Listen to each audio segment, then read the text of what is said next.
새벽 고요함을 깨고 울린 한 통의 전화. 엄마, 나 병원이야. 아기가 위험해요. 지금 엄마가 필요해요. 몇 년간 연락조차 끊겼던 딸에게 걸려온 전화. 단 한 문장이 가슴을 울립니다. 하느님 제발 늦지 않게 해주세요. 그렇게 그녀의 여정은 시작되었어요. 여기서 잠깐 구독과 좋아요는 영상 제작에 큰 힘이 됩니다.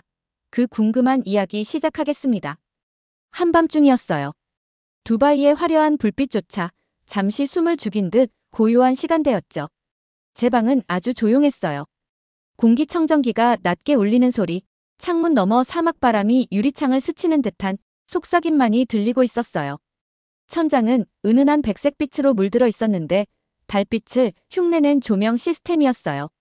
제가 직접 고른 디자인이었죠. 모든 것이 통제된 깨끗하고 완벽한 공간이었어요. 그런데 갑자기 전화벨이 울렸습니다. 일반 벨소리가 아니었어요. 가족에게만 설정해둔 긴급 알림음이었거든요. 저는 벌떡 일어나 몸을 일으켰습니다. 심장이 쿵쿵 뛰고 있었고 손가락은 떨리는 채로 서랍 위의 유리 표면을 더듬었어요. 전화기에 뜬 이름을 보는 순간 안쪽에서 무언가가 뚝 하고 금이 가는 느낌이 들었어요. 라일라. 제 딸이었어요. 몇 년째 제대로 말을 섞지도 않았던 딸이었죠. 그 아이가 한국 남자와 결혼하겠다고 했을 때 제가 뭐라고 말했는지 아직도 생생해요. 그건 인생을 망치는 선택이라고 그렇게 단호하게 말했었죠. 전화받기 버튼을 누르는 제 손은 덜덜 떨리고 있었어요. 엄마. 작고 떨리는 목소리가 들렸습니다. 깨질 듯이 약한 목소리였어요. 실처럼 가느다랗고 당장이라도 끊어질 것 같은. 지금 병원이에요. 저 지금 32주인데 아기가 안 좋아요. 출혈이 있어요. 조산일 수도 있대요. 숨이 멎는 것 같았습니다. 아무 말도 할 수 없었어요. 아니, 아무 생각도 할 수 없었어요. 엄마가 필요해요. 그 네 마디가 제 가슴을 조여왔어요. 저는 전화기를 더 세게 쥐고 있었습니다. 손등에 핏줄이 도드라지고 손가락 마디가 하얗게 변할 정도였죠. 그 순간 시간이 멈춘 것 같았어요. 제 아파트에 가득하던 그 통제된 공기마저 차갑게 느껴졌어요. 투명한 유리벽에는 낯선 여자가 비치고 있었죠. 창백한 얼굴, 충격에 굳은 눈빛, 그게 바로 저였어요. 지금 갈게. 저는 겨우 그 말을 꺼냈습니다. 당장 갈게. 전화를 끊고도 한동안 가만히 서 있었어요. 모든 감정이 제 몸을 눌러오는 것 같았거든요. 심장은 갈비뼈를 두드리고 있었고 숨은 일정하게 쉬어지지 않았습니다. 그냥 몸이 시키는 대로 움직였어요. 캐리어를 열고 여권을 꺼내고 회사 임원용 앱으로 항공권을 예약했죠. 가장 빠른 비행편. 오전 7시 10분 에미레이트 직항. 인천행이었습니다. 3시간 남았어요. 짐을 싸고 공항으로 떠날 시간. 옷을 급히 챙기다 거울을 스쳤는데 거기엔 낯선 얼굴이 비치고 있었어요. 기억보다 훨씬 더 지쳐 보이는 얼굴. 그리고 미안한 얼굴. 이게 후회의 얼굴인가요? 제 커리어에서 저는 도시를 설계했었어요. AI와 알고리즘으로 움직이는 시스템을 만들고 신호등 없는 도로, 예측하는 엘리베이터, 사람의 감정을 읽는 냉방 시스템도 구축했었습니다. 제 사고방식은 코드와 보안 레이어로 짜여 있었죠. 그런데 그 어떤 시스템도 제 딸을 잃을지도 모른다는 공포에는 대비할 수 없었어요. 아직 만나본 적도 없는 손주. 새벽 전에 집을 나섰어요. 두바이의 거리는 여전히 어둠에 가려져 있었고 가로등은 길게 그림자를 뿌리고 있었어요. 기사님이 문을 열어주셨고 저는 말없이 차에 올랐습니다. 내내 전화기를 쥐고 있었어요. 혹시 새로운 연락이 있을까봐 계속 확인했지만 아무 소식도 없었어요. 그 정적 속에서 저는 한 가지를 깨달았어요. 아무리 리스크를 통제하고 사람보다 시스템을 신뢰했던 제 방식이 정교했더라도 가장 소중한 것을 저는 지키지 못했었어요. 도시도 시스템도 아니에요. 제 딸이었어요. 그리고 지금 제가 무시했던 그 나라, 제가 제대로 알지도 못한 채 판단해버린 그 나라 어딘가에서 그 아이는 홀로 두려움에 떨고 있었어요. 저를 기다리며 하나님, 제발 너무 늦지 않게 해주세요. 비행기는 해가 진 직후 인천공항에 도착했습니다. 창밖을 보니 불빛들이 조용하게 이어진 도시가 보였어요. 산을 따라 흐르듯 연결된 불빛, 멀리 다리들이 강 위를 부드럽게 가로지르고 있었고 높은 건물들은 마치 말없이 도심을 지키는 수호자들처럼 서 있었죠. 시끄럽지도 과하지도 않았지만 이상하게도 묵직하고 안정된 느낌이 들었었어요. 비행기가 활주로를 천천히 이동하는 동안 저는 창문에 비친 제 얼굴을 바라보고 있었어요. 긴 비행으로 머리는 부스스해졌고 눈 밑엔 그림자처럼 피곤이 드리워져 있었어요. 그런데 불편했던 건 그런 외모가 아니었습니다. 몇 분 뒤면 제가 직접 마주하게 될 사람이 떠올랐기 때문이었죠. 그 사람은 바로 제가 지난 몇 년 동안 일부러 무시하며 지워버리려 했던 존재였어요. 제 사위. 그의 이름조차 저는 입에 올리지 않았었어요. 조용히 기도를 한 뒤 비행기에서 내렸습니다. 표지판을 따라 입국 심사를 통과하고 수화물을 찾으러 갔었죠. 공항은 깔끔했고 정숙했으며 효율적이었어요. 도쿄나 취리히 같은 느낌도 있었지만 어딘가 더 따뜻했어요. 한 아이가 제 옆을 웃으며 달려가고 그 뒤를 따라가던 엄마도 조용히 웃고 있었어요. 여권 심사대에 있던 남성은 제 여권을 돌려주며 고개를 살짝 숙였어요. 그 단순한 인사 하나가 참 낯설고도 이상하게 마음을 흔들었어요. 그리고 마침내 그가 보였어요. 유리문 너머 레너 LGAHIRA라고 정갈하게 적힌 팻말을 들고 서 있었어요. 이름 외엔 아무것도 없었죠. 키는 크지도 작지도 않았고 단정하게 여민 검은색 코트를 입고 있었어요. 비가 오지도 않는데 우산을 손에 들고 눈빛은 조용하고 흔들림이 없었어요. 그는 웃지도 않았습니다. 시선을 피하지도 않았어요. 눈이 마주친 순간 화가 날 줄 알았고 민망할 줄 알았고 심지어는 거부감이 들 줄도 알았는데 그런데 들었던 건 깊은 죄책감이었습니다. 그는 조용히 고개를 숙였어요. 알자이라 여사님, 김도윤입니다. 와주셔서 감사합니다. 목소리는 낮으며 공손하고 통제되어 있었어요. 제가 상상했던 그런 사람이 아니었어요. 오만하지도 절박하지도 않았습니다. 그저 조심스럽고 진심 어린 모습뿐이었어요. 지금은 안정을 되찾았습니다. 그가 차 쪽을 가리키며 말했어요.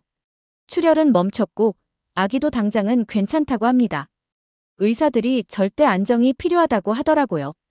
저는 조용히 그를 따라 차에 탔어요. 무슨 말을 해야 할지 모르겠더라고요. 손은 살짝 떨리고 있었고 안전벨트를 매는 동작조차 서툴렀어요. 도시는 창밖으로 천천히 흘러가고 있었어요. 빛이 부드럽게 번지는 건물들, 네온사인들이 도발적으로 반짝이지 않고 조용히 눈을 끌었어요. 두바이처럼 소리치지 않았습니다. 길은 좁지만 정돈되어 있었어요. 사람들은 바쁘게 걸으면서도 손엔 따뜻한 종이컵과 쇼핑백을 들고 있었죠. 저는 그 모든 풍경을 유리창 너머에서 바라보고 있었어요. 마치 제가 이해하지 못하는 삶을 구경하듯 한동안 외면해왔던 세상을 들여다보는 느낌이었죠. 어머님 얘기 자주 해요.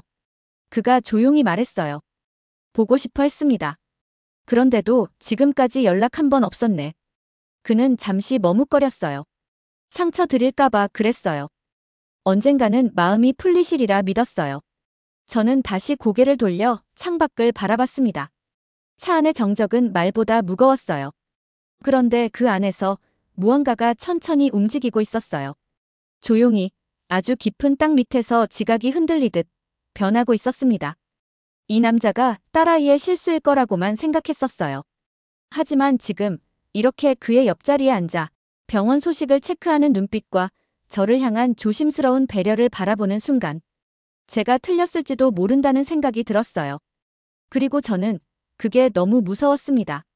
차는 병원 앞에 도착하고 저는 그 순간부터 가슴이 뛰었어요. 병실은 생각보다 따뜻했어요. 온도 때문이 아니라 분위기 자체가 그랬어요. 부드러운 조명이 벽을 금빛으로 감싸고 있었고 공기엔 은은한 인삼향과 깨끗한 면 냄새가 섞여 있었어요. 라일라는 도착했을 때 자고 있었죠. 하얀 이불 속에 누워있는 얼굴은 창백했지만 고요했고 아주 어릴 적 모습이 잠깐 떠오르기도 했어요. 침대 옆 기계들은 조용히 깜빡이며 안정감을 주는 소리를 내고 있었고요. 제가 조심스럽게 손을 얹자 라일라의 손은 따뜻했어요. 조금, 아주 조금 움직였어요. 엄마 왔어. 전 속삭였어요. 두 번째 단어에서 목소리가 떨렸습니다. 왔어, 엄마가. 곧이어 의사 선생님이 들어오셨고 사위와 한국어로 대화를 나누기 시작했어요. 저는 몇몇 전문 용어만 간신히 들었을 뿐 전체 맥락은 전혀 몰랐습니다. 하지만 사위는 조심스럽게 통역해 주었어요. 안정됐습니다. 출혈도 멈췄고요. 최소한 일주일은 더 입원해야 하고 그 이상이 될 수도 있다고 하더라고요. 스트레스 절대 안 되고 움직임도 최대한 줄여야 한대요. 저는 고개를 끄덕였어요. 무슨 말을 했어도 다 받아들였을 거예요. 다음 날 아침 좁은 병실 창문을 통해 햇살이 부드럽게 들어오고 있었고 그제야 라일라가 눈을 떴어요. 희미하지만 확실한 미소였어요. 엄마, 그 애가 작게 말했어요. 그 짧은 두 음절이 제 가슴을 세차게 울렸어요. 저는 아무 말 없이 손을 꼭 잡았습니다. 그 순간만큼은 설명도 사과도 필요 없었어요. 그저 아이가 살아있다는 것, 그리고 저를 알아봤다는 것만으로 충분했죠. 조용히 숨을 고른 라일라는 다시 입을 열었어요. 엄마, 부탁 하나만 해도 돼. 제가 몸을 숙였어요. 뭐든지. 도윤 씨랑 시장 좀 같이 가줄 수 있어? 과일 좀 먹고 싶어서. 신선한 거 근처에 통인시장이라고 있어. 딸기가 맛있거든. 시장이라니. 순간 멈칫했어요. 그냥 마트에 가면 안 돼. 깨끗하게 포장된 거. 그 아이가 피식 웃었어요. 그러다 기침이 났고요. 엄마, 거기도 깨끗해. 그냥 좀 다른 거야. 직접 보면 알아. 오늘은 굳이 따지고 싶지 않았어요. 그래서 2시간쯤 후 저는 사위와 함께 낮은 건물들과 한국어 간판이 빽빽한 좁은 골목을 걷고 있었어요. 공기엔 참기름 냄새, 따뜻한 국물 냄새, 튀김옷과 단쌀 냄새가 섞여 있었어요. 익숙하진 않았지만 불쾌하진 않았어요. 시장의 입구엔 간단한 아치형 구조물이 있었고 자동문도 없고 보안 게이트도 없었어요. 윤이 흐르는 타일 바닥이 몇 년, 몇십 년을 걸어온 사람들의 발자국으로 반들반들해져 있었어요. 저는 입구에서 잠깐 멈춰 섰어요. 두바이의 시장은 대부분 실내에 있었고 공기 조절이 완벽했고 모든 것이 살균된 상태였어요. 통제된, 차가울 만큼 깔끔한 공간이었죠. 하지만 여기는 어지러웠어요. 그런데 그 어지러움이 살아있었습니다. 사람들은 자신만의 리듬으로 움직이고 있었어요. 할머니들이 작은 바퀴 달린 장바구니를 끌고 아이들은 팥 아이스크림을 핥으며 지나갔고 젊은 커플은 고기 꼬치를 나누며 웃고 있었죠. 소음이 가득했지만 위협적이진 않았어요. 오히려 친근했어요. 한 걸음 내딛자마자 저는 색에 압도당했어요. 바구니 가득 담긴 붉은 고추, 반짝이는 감귤들, 두루 말린 파뭉치들. 진짜 충격적이었던 건 색이 아니라 실내였어요. 경비도 없었고 CCTV도 없고 전자 태그도 없었어요. 포도 한 상자에 10,000원이라 손글씨로 적혀 있었고 그 옆에 현금 상자가 그냥 놓여 있었어요. 열린 채로요. 누구의 감시도 없이요. 제 안에 있던 불안감이 고개를 들었습니다. 눈은 본능적으로 누가 훔치진 않는지, 어디에 허점이 있는지 찾고 있었어요. 이렇게 놓고 가도 되나? 도둑은? 제가 결국 물었어요. 목소리엔 놀라움이 그대로 담겨 있었어요. 사위는 담담하게 웃었지요. 그런 문화가 아니에요. 여기선, 특히 이런 곳에선 서로 믿고 살아가요. 어떤 말을 해야 할지 몰랐습니다. 전 평생 사람을 믿지 않아도 되는 시스템을 만들어 왔어요. 속이지 못하게 만드는, 위험을 차단하는 구조만이 정답이라고 믿어왔거든요. 이 오래된 시장 골목에선 모든 게 실내로 돌아가고 있었어요. 시장 안쪽으로 더 들어가던 중 한 아주머니가 한국어로 무언가를 외치셨어요. 사위가 웃으며 말했어요. 어머님이 우아하시다고 하네요. 사과 한 조각 드리고 싶대요. 대답도 하기 전에 아주머니가 종이컵에 노란 사과 한 조각을 건네주셨어요. 저는 그걸 가만히 바라봤어요. 낯선 사람이 준 음식을 받아 먹어본 게 도대체 몇 년 만이었는지 모르겠어요. 하지만 받았습니다. 한 입 베어 물었어요. 아삭하고 달콤하고 상쾌했어요. 한국 땅을 밟고 처음으로 제가 웃었어요. 이해해서가 아니라 이해하고 싶어서요. 그 순간이 오래도록 남을 줄은 몰랐습니다. 사과 한 조각, 웃음, 그리고 그 아주머니의 따뜻한 눈빛. 그게 저를 따라왔어요. 통인시장 곳곳을 돌아다니는 내내 조용한 메아리처럼 제 곁을 맴돌고 있었어요. 우리는 계속 걸었고 점점 더 많은 걸 보게 되었어요. 단순히 판매되는 물건들이 아니라 그것들이 어떻게 놓여 있는지가 눈에 들어오기 시작했어요. 정육점 앞엔 얇게 점인 양념 소고기가 놓여 있었는데 그 옆에는 작은 종이에 손글씨로 살살 골라주세요라고 적혀 있었습니다. 카메라도 감시하는 사람도 없었어요. 신뢰라는 게 고기 옆에 자연스럽게 자리하고 있었어요. 그게 너무 당연하다는 듯이요.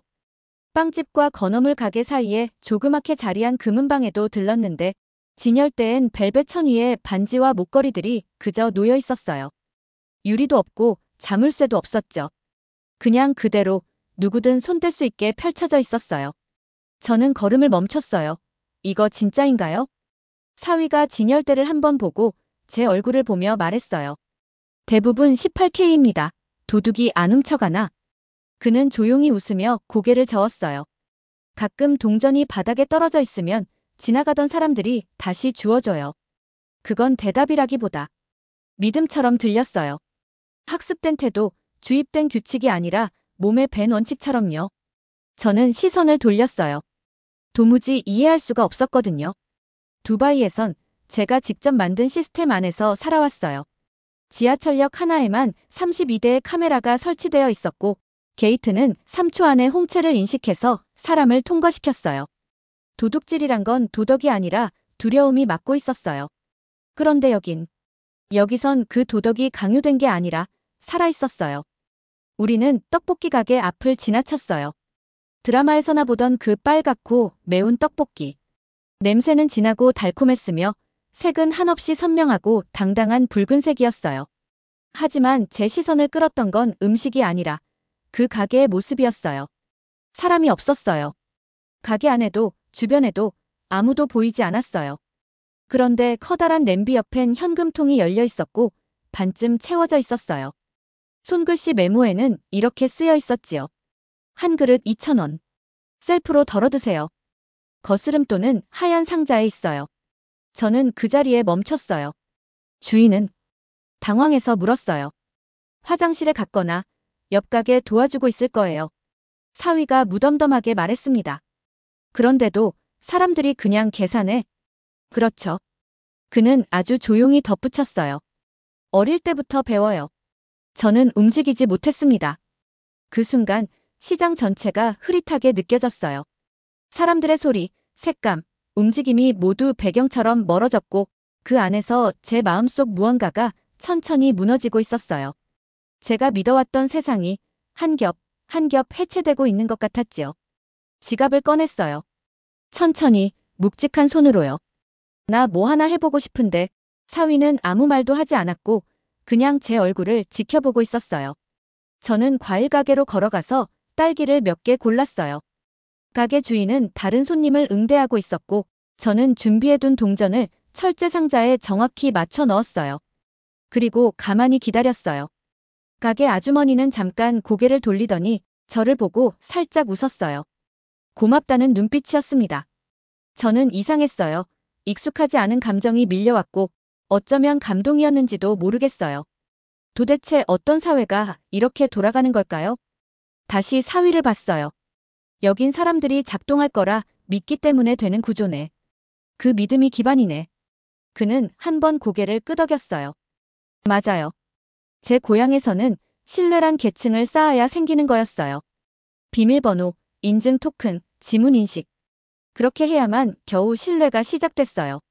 그런데 여기는 신뢰를 먼저 줘요. 조건 없이 그냥요. 저는 수십 년을 시스템을 설계하면서 배신당하지 않기 위한 구조를 고민했었어요. 하지만 이 시장에선 열린 계산대와 잠금장치 없는 진열대 사이에서도 사람들이 두려움 없이 살아가고 있었어요. 그게 진짜 강함이 아니면 뭘까요? 작은 여자아이가 사탕 가게로 달려가더니 동전 하나를 놓고 사탕 하나를 집었어요. 그리고 아무도 보지 않는데도 고개를 숙여 인사했어요. 박수 받으려고 한 행동도 아니었고 두려움 때문도 아니었어요. 그냥 그게 옳으니까요. 그리고 저는 정말 오랜만에 이런 생각을 했습니다. 혹시 제가 틀렸던 걸까요? 너무 오랫동안 도시를 설계하다가 정작 도시에서 사는 법을 잊어버린 건 아닐까요? 다음 날 아침, 비가 내리고 있었습니다. 세차게 쏟아지진 않았고 그저 부드럽고 일정한 가랑비였어요. 모든 사물이 은빛으로 덧칠된 것처럼 보였고 젖은 도로엔 지나가는 우산들이 등불처럼 반사되어 흔들리고 있었어요. 저는 병원 가족 대기실 창가에 서서 안개 낀 도시를 바라보고 있었어요. 흐려진 풍경 속에서 무언가가 천천히 무너지는 듯한 기분이 들었어요. 라일라는 다시 자고 있었고 의사들은 아기의 심박도도 안정적이고 전반적으로 상태가 좋다고 말해주었어요. 저는 오랜만에 여유라는 걸 갖게 되었는데 그 시간을 어떻게 써야 할지 잘 모르겠더라고요. 그때 사위가 어머님을 뵙겠냐고 조심스럽게 물었고 저는 잠시 망설였지만 곧 고개를 끄덕였어요. 마음 한구석이 조용히 흔들리고 있었죠. 차 안은 조용했습니다. 음악도 없었고 대화도 없었어요. 하지만 그 침묵은 차갑지 않았어요. 서로를 배려하는, 말로 하지 않아도 전해지는 여백 같았어요. 예전에 저는 그런 여백을 줄 몰랐었죠. 우리가 도착한 곳은 작은 가게였습니다. 골목 안쪽에 자리한 주변 건물보다 훨씬 오래된 듯한 외관이었죠. 간판은 발에 있었고 차양은 약간 비뚤어져 있었지만 그 모습 자체가 정겹고 다정했어요. 누군가 오래도록 아끼며 다듬은 느낌이었어요. 가게 안엔 반찬들이 유리 진열대 안에 가지런히 놓여 있었어요. 시금치 무침, 두부조림, 단무지 같은 게 보였지만 이름은 잘 몰랐어요. 그래도 그 색감만으로도 말이 되는 듯 했어요. 그때 앞치마를 두른 한 여성이 고개를 들었고 저는 순간 얼어붙었어요. 제가 상상했던 시어머니 모습이 아니었거든요. 차가운 시선도 날선 판단도 없었어요. 그저 눈가까지 따뜻하게 번지는 미소가 있었습니다. 라일라 어머님 되시죠? 그분은 천천히 또박또박 영어로 말해주셨어요. 오신 거 환영해요. 저는 어색하게 고개를 숙였어요. 왜 그랬는진 잘 모르겠지만 그냥 그래야 할 것 같았어요. 그분은 진열대 밑에서 작은 반찬통 하나를 꺼내셨어요. 라일라가 이걸 좋아해요. 시금치에 참기름을 넣은 반찬이에요. 몸에 좋아요. 그 통을 받는 순간 말이 안 나왔어요. 단지 나물 한 통이었지만 그 안에는 배려, 관심, 따뜻함이 담겨 있었어요. 조용하고 진심 어린 환영이었어요. 감사합니다. 제가 속삭이듯 말했어요. 그분은 고개를 끄덕이며 덧붙였어요. 이젠 저희 딸이기도 하니까요. 그 말 한마디가 제 가슴 어딘가를 열었어요. 오랫동안 닫혀 있었던 문이 아주 천천히 삐걱거리며 열리는 느낌이었습니다. 우리는 차를 마시며 잠깐 앉아 있었어요. 그분은 두 손으로 정성껏 차를 따랐고 조급함도 꾸밈도 없었어요. 그냥 함께 있는 시간이었죠. 찻잔을 들고 계시는 동안 그분은 사위의 어린 시절 이야기며 어릴 적 할머니께 처음 김치를 배웠던 일, 그리고 시장 사람들끼리 부탁하지 않아도 서로 도왔던 일들을 들려주셨어요. 저는 그 이야기를 듣고 있었어요. 이 일을 제기하기 위해서도 아니고 평가하기 위해서도 아니었어요. 그저 이해하고 싶어서였어요. 그날 오후, 저는 혼자 통인시장 쪽으로 다시 걸어갔습니다. 비는 그쳐 있었고 골목 사이로 옅은 안개가 스며들고 있었어요. 가게 주인들은 다시 물건을 꺼내고 젖은 테이블을 닦고 있었고 종이 간판들을 조심스럽게 펼치고 있었어요. 어느 코너에서 나이든 할아버지 한 분이 박스를 들기 어려워하며 허리를 굽히고 있었는데 지나가던 10대쯤 되어 보이는 아이가 아무 말 없이 달려가 양팔로 상자를 들어가게 안까지 옮겨드렸어요. 보상도 감사 인사도 바라지 않았고 그냥 너무 자연스럽게 도와드렸어요. 그 모습을 보며 저는 한동안 그 자리에 서 있었습니다. 몸속 어딘가에 오래 잠들어 있던 정적 같은 것이 퍼지고 있었어요. 묘하게 평온했어요. 낯선 도시의 아주 작고 평범한 골목에서 사람들은 서로를 아무 의심 없이 믿고 있었어요. 순진한 게 아니었어요. 어쩌면 제가 배우지 못했던 용기였는지도 모르겠어요. 라일라는 출산을 3주 뒤에 했습니다. 남자아이였어요. 아이는 아주 작았고 따뜻한 비단처럼 부드러운 피부를 가지고 있었어요. 눈꺼풀은 꿈을 꾸는 듯 살짝 떨리고 있었고 그 모습이 너무 조용하고 평화로워서 저는 숨을 죽이고 아이를 바라보고 있었어요. 제가 아이를 품에 안았을 때 병실 안의 시간이 부드럽게 느리게 흘러가고 있었어요. 우유 냄새와 따뜻한 살 냄새가 섞여서 아주 오래된 기억처럼 포근한 기분이 들었죠. 그 작고 새로운 얼굴을 들여다보는 순간 제 안에서도 무언가가 바뀌기 시작했어요. 급격한 변화는 아니었고 그저 조용히 재정렬되는 듯한 감각이었어요. 아이가 하품을 했어요. 작고 느린 하품이었죠. 그리고 저는 울고 말았어요. 두려움 때문도 죄책감 때문도 아니었어요. 훨씬 더 깊은 곳에서 올라오는 감정이었어요. 계획에도 없었고 기대하지도 않았던 곳에 도착해버렸다는 조용한 기쁨이었습니다. 그런데 이상하게 이제는 그곳을 절대 떠나고 싶지 않았어요. 라일라는 침대에 누운 채로 저를 올려다보았어요. 창백한 얼굴은 빛에 물든 듯했고 헝클어진 머리카락도 아침 햇살 속에서는 아름다웠어요. 엄마, 그 아이가 조용히 말했어요. 엄마가 옆에 있어서 너무 좋아요. 저는 고개를 저으며 눈가에 눈물을 닦았어요. 한때 낯설고 멀게만 느껴졌던 이 도시가 이제는 제 이야기 속 일부가 된 것처럼 느껴졌어요. 그냥 배경이 아니라 전환점이었어요. 그날 밤 저는 병원 근처 게스트하우스 작은 책상에 앉아 노트북을 열었어요. 제가 만들었던 시스템에 로그인했죠. 그 도시 설계 포털은 언젠가 세상을 바꿀 거라 믿었던 작업의 산물이었어요. 예측과 통제, 완벽함을 기반으로 한 도시 설계. 그런데 이번엔 새 문서를 하나 열었어요. 제목을 이렇게 붙였습니다. 실내로 설계하기. 서울에서 배운 것들. 이번엔 엔지니어가 아니라 사람으로서 쓰기 시작했어요. 도시가 진짜로 존재해야 하는 이유를 떠올리면서요. 데이터나 속도보다 중요한 것. 연결, 사람, 그리고 따뜻함. 무인 떡볶이 가게, 잠겨있지 않은 금은방, 손글씨로 적힌 가격표, 그리고 조용히 고개를 숙이며 계산을 마치는 사람들에 대해 썼어요. 통인시장을 하나의 시스템이 아닌 영혼으로서 기록했어요. 그리고 정의라는 단어도 설명했어요. 눈에 보이지 않지만 그 어떤 계약보다 강한 감정의 끈. 코드나 감시로 유지되는 것이 아니라 사람들이 스스로 선택해서 지켜내는 신뢰의 방식. 글을 게시하면서 누군가 볼 거라고는 기대하지 않았어요. 그런데 다음 날 아침 글은 빠르게 퍼졌고 메일함에는 메시지가 하나둘씩 도착하기 시작했어요. 도시 설계자, CEO, 정책 위반자들, UN 도시개발가, 정부 고문, 국제개발 담당관. 그들은 더 많은 센서를 어떻게 설치하느냐를 묻지 않았어요. 어떻게 신뢰가 숨 쉴 수 있는 공간을 만들 수 있을까? 그걸 묻고 있었습니다. 모든 답을 가지고 있진 않았어요. 하지만 단 하나의 시작은 알고 있었어요. 사람은 통제해야만 한다는 두려움을 내려놓는 것. 신뢰로 시작해서 그 위에 쌓아가기. 며칠 후 사위가 어머님이 보내신 선물을 들고 왔어요. 도자기로 만든 숟가락 하나였어요. 손으로 직접 빚은 거라 살짝 고르지 않았지만 그 불균형이 오히려 예쁘고 따뜻했어요. 어머님 말씀이 새 집에 두라고 하셨어요. 저는 숟가락을 한참 바라보다가 고개를 들었어요. 어머님께 꼭 전해드려. 다음에 제가 설계하는 도시가 어디든 그 주방에 꼭 두겠다고. 그리고 저는 아래를 내려다봤어요. 라일라 품에 안겨 잠들어 있는 손자. 이 아이는 두 문화를 오가며 자라겠죠. 두 언어 속에서 살아가겠지만 저는 믿고 있었어요. 아니, 확신하고 있었어요.